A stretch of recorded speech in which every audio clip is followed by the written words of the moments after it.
Okay, so book review time. This video is going to be a bit shaky because I can't find my tripod and I don't have time to look for it, especially since I don't even have the vaguest idea where it is.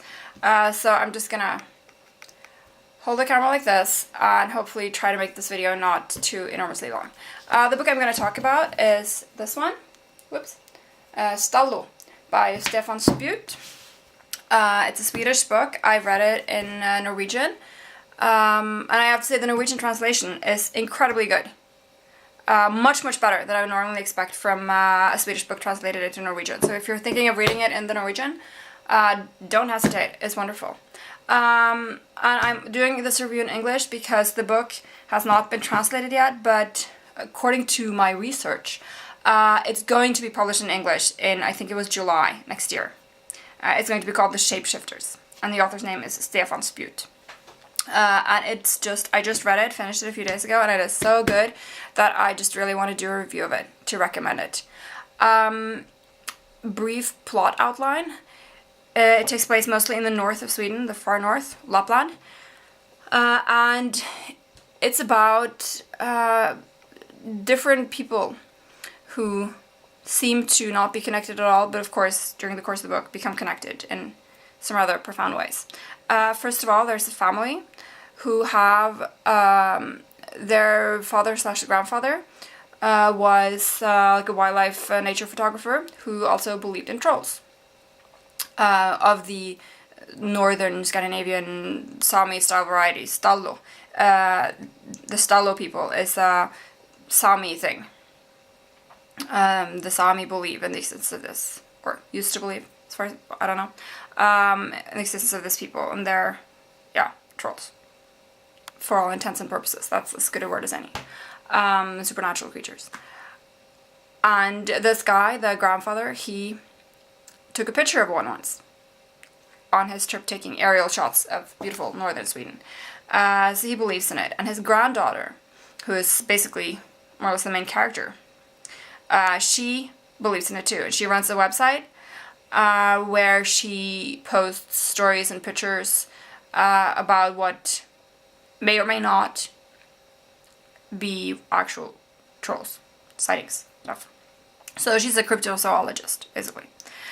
And she hears the story, she goes to research it, and she finds out that this is one that there's actually probably really something to. And because of that, she gets dragged into the activities of the other group of people in the book who appear at first glance to be some sort of a family, but are not really, or it's difficult to really figure out how that group of people are connected and why they even do what they do. And just a warning, if you're the kind of person who needs like every last loose end tied up, then you should not read this book because the loose ends are not tied up here. Absolutely not. I personally like it like that because I feel that in life you never get all the loose ends tied up. So you shouldn't expect to, in a book that represents life, you shouldn't expect to have that either. So I don't mind that, but if you do mind, then you're going to be disappointed in this book. The book opens with a flashback to like 1979, I think, where a little boy on vacation with his mother is kidnapped by what the mother thinks is a giant.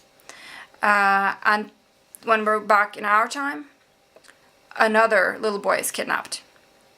And as the reader, you have some idea of why that's happening and who's behind it. But the main character, the cryptozoologist, Suso, she has no idea.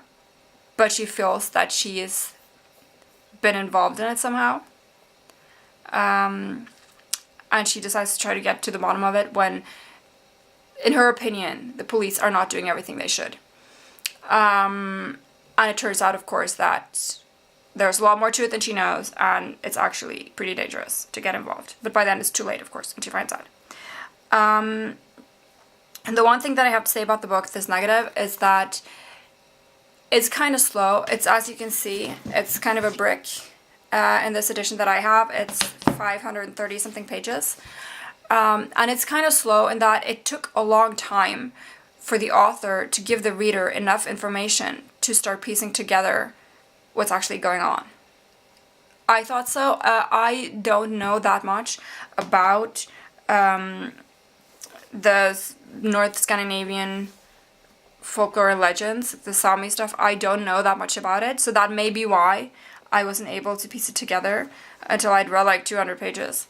But if so, I still think my objection is valid, because you shouldn't have to be an expert on the topic that the novel deals with in order to read it. So you have to kind of stick it out, and it's worth it. It is so worth it. When the story really gets going, it's so well written. It's so original, incredibly original. It's kind of a bit of alternate history too, when you get far enough, which I really enjoy, so I thought that was great. When it's revealed how everything connects, not the obvious thing. The obvious thing about the little boy who gets kidnapped in the beginning of the book, that is really obvious, and I got that. But the whole thing with the creatures and this family that takes care of them, I felt it was difficult to get it all to add up. Or it took a long time, because the author did not give the reader enough information. But the book is very well written, and I felt the whole time while I was thinking it was really slow, I also had the feeling that if I can just get through this, this is going to be overall a really amazing book, and it is. It's absolutely fantastic. My favorite thing about it, I think, is probably the dialogue. The dialogue is fantastically well written. Brilliant, in my opinion. Some of the best dialogue I ever read. And again, it's very well translated. This is a library book, so I couldn't be that picky about the language. I couldn't get it in Swedish. But it's so well translated that it doesn't even matter. Amazing dialogue, generally well written. The whole concept of the trolls, I can't say too much about it, because it would reveal too much. I sort of can't just say a little bit. I would have to go into some detail, and I don't want to do that, because that would spoil things for, hopefully, prospective readers. But it's the way he uses this old folklore is just so original, so creative. I just loved reading the book, and when he really got going with this whole alternate history thing, it was just, I was so impressed. He's a wonderful writer. He's just has an incredible imagination, and as far as I know, this is his first book. I think it is, and maybe the second. I think it's the first. And I'm looking forward to seeing what he comes up with in the future. If you, like me, when you start reading, you think it's really slow going and it's confusing more than anything, because you get these random bits of information, things happen out of nowhere, and you can't make it fit together.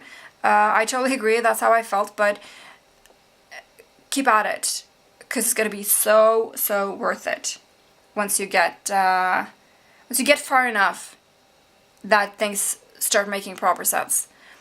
Beautifully written, incredibly original. If you're interested in sort of borderline supernatural, you know, things that could be real, things that have been believed to be real for many years, things that, yeah, cryptozoology, things that probably aren't real but maybe could be. This is the book for you. If you want to know a little something about, you know, it's the Swedish folklore that even to today's Swedes, I don't think people know that much about it. So it's very credible, the way his characters react and everything. He has wonderful characters in this book. You should read this. This is so entertaining, so original, extremely well written. Like I said, especially the dialogue. If you enjoy good dialogue, this is the book you cannot miss. Stallo, or The Shapeshifters, by Stefan Spjut, out in English in, I think, July. Yeah, I loved reading it. I'm so glad I finally got hold of it. And I recommend it to anyone who enjoys scary, but not too scary, well-written, original, creative, incredibly fantastical, sort of real-world fantastical, I would call this. Yeah, read it. It's more than 500 pages, it's huge, but he needs that space to really make this happen. and he makes it worth it.